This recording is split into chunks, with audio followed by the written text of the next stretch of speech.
Continuamos con más de soluciones, conversando sobre el cáncer de colon y justamente en la conversación surgía otro de las dudas o digamos que es común también el tema de los divertículos, que también digamos es frecuente, pero ¿qué relación guarda esto, doctor, con el cáncer de colon?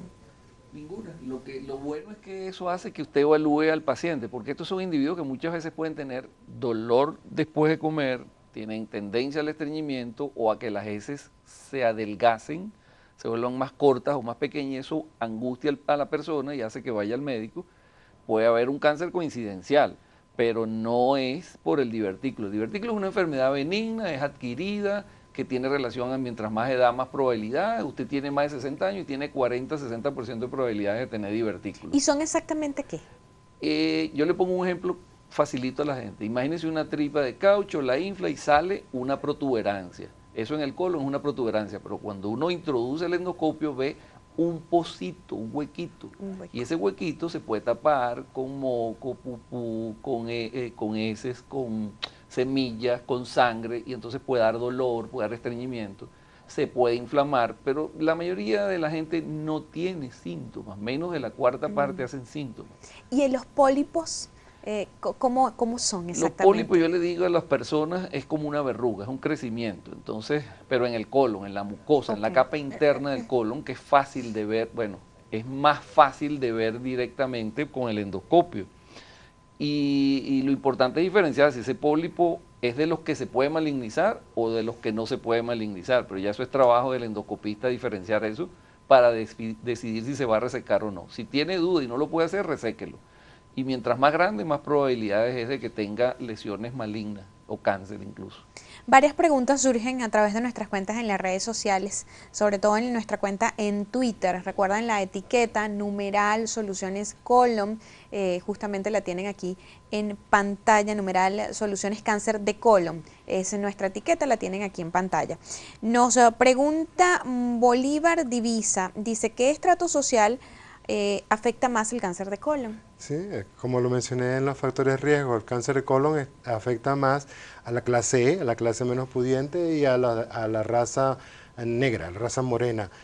Por supuesto, ahí pueden estar influenciando también que en estrato social la alimentación y los estilos de vida recomendables no son tan cuidadosos como se quiere.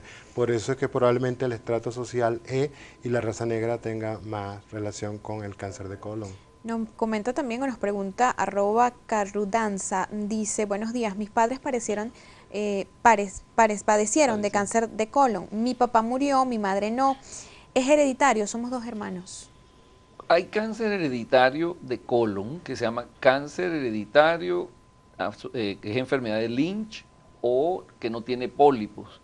Y hay, como dije antes, tendencia a heredar las alteraciones moleculares que pueden generar la reparación del ADN, que es lo que hace que las células se reproduzcan, y esas cositas en individuos particulares con factores de riesgo modificables o no, pues hace que se genere un cáncer.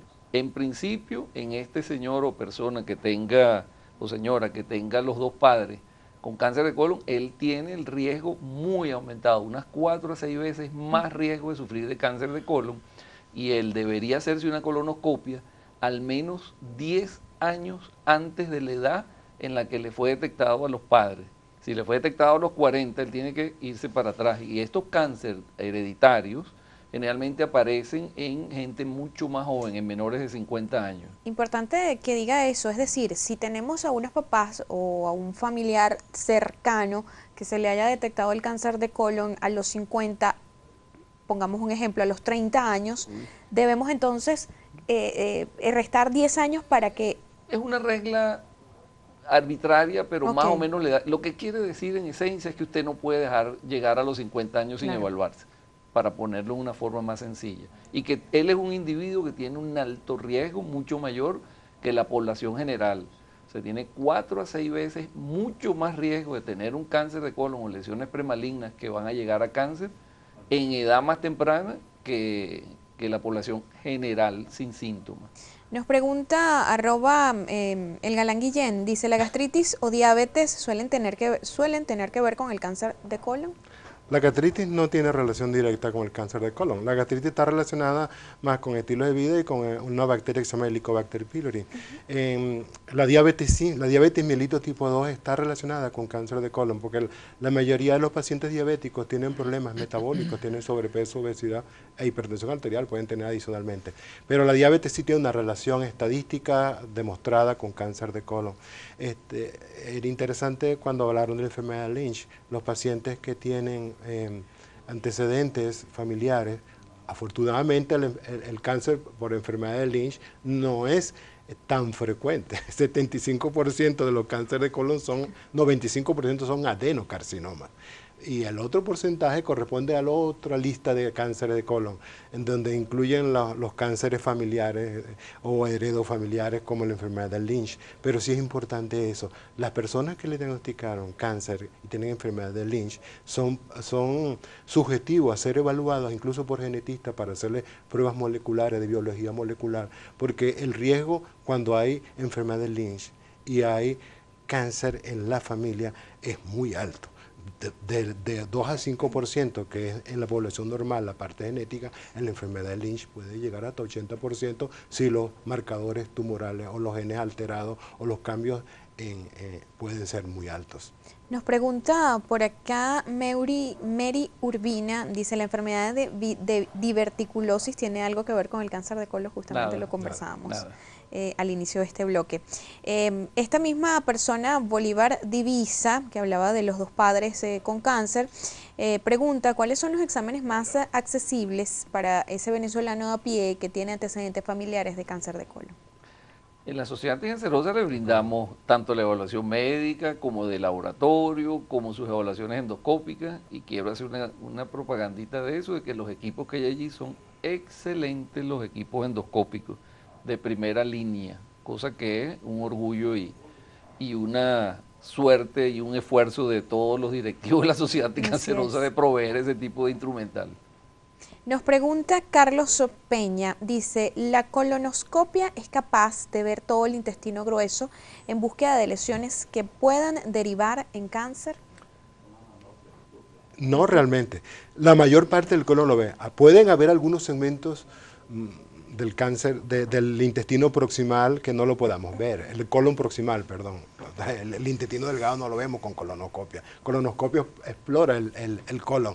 El colon tiene el ciego, el ascendente, el transverso, el colon descendente y el sigmoide, ¿no? Por la forma de ese. Pero hay partes distales que a veces no. Hay colonoscopios largos. El doctor puede darle más datos de la colonoscopia, pero pudieran haber algunos segmentos que no es fácil llegarles allá. Fíjense, normalmente un buen gastroenterólogo puede llegar al ciego un 90-95% de los casos. El ciego es la parte derecha del colon, uno empieza por el lado izquierdo, que es el ano, sigmoide, colon izquierdo.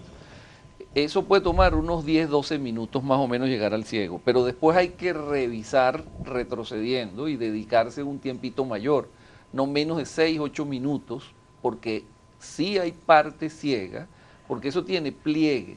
Y esos pliegues uno los pasa y si no se llena de aire bien el colon, si no se distiende, se le pueden escapar lesiones pequeñas. De ahí es donde viene, dependiendo del riesgo que tenga el individuo, el repetir o no la exploración. No hay ahorita una exploración radiológica que sustituya la colonoscopia, por lo tanto esa es la prueba ideal. En otros países hay protocolos en investigación prospectivos, viendo hacia el futuro, donde se está tratando de hacer una imagen en 360 grados o hacia atrás para tratar de ver si se escaparon o no pólipos. Pero eso significa que si los ve con esos equipos, el nivel de dificultad para resecarlo es igualmente mayor. Pero en principio no ve todo el colon la mayoría de los gastroenterólogos. Un buen colonoscopista puede llegar al ciego en el 95 a 100% de los casos, 98% de los casos. Doctor, hay una pregunta acá que a mí me llama la atención, Heidi Coromoto Rivas.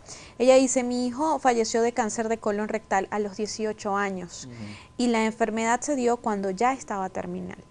¿Por qué pasa esto? Eso es 18 años. Eso es mala suerte, de verdad. Porque lo que pasa es que hay otras cosas que me gustaría saber, si él tenía alguna enfermedad inflamatoria intestinal, si él tenía alguna lesión de tipo infecciosa, de